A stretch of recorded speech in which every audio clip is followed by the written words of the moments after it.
Nicolas Dose, on parle du télétravail ce matin parce que la ministre de tutelle, Elisabeth Borne, dévoile une enquête Harris Interactive qui livre une photo de la situation. À quoi ressemble le télétravail pour ce deuxième confinement? 70% de ceux qui peuvent très facilement télétravailler le font. Alors en partie, pas forcément 5 jours sur 5. 45% c'est du plein temps, 5 jours sur 5. 30% sont allés bosser tous les jours la semaine dernière au bureau.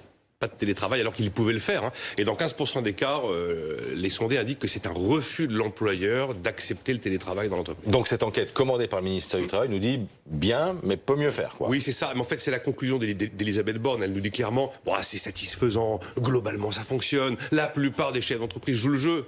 Derrière cette posture, on comprend bien ce que ça veut dire.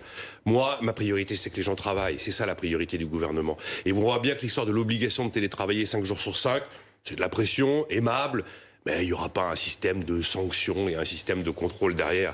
Voilà comment ça se passe en fait.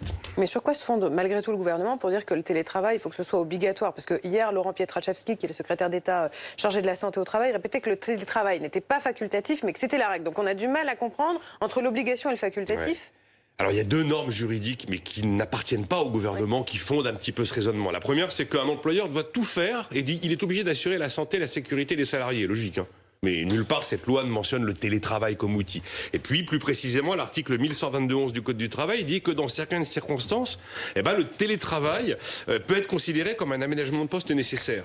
Mais c'est à la main du chef d'entreprise, pas à la main de la ministre. C'est toujours pareil, le véritable enjeu dans cette histoire, c'est la responsabilité et la confiance mutuelle qu'il peut y avoir entre l'exécutif et les entreprises. Alors on peut décortiquer dans tous les sens cette étude à Harris Interactive. Il y a une marge de progrès, c'est vrai, on n'est pas sur 100% qui peuvent télétravailler et qui le feraient 5 jours sur 5. Mais la réalité, c'est que partout où c'est possible, partout où c'est faisable, globalement, c'est suivi et c'est très répandu.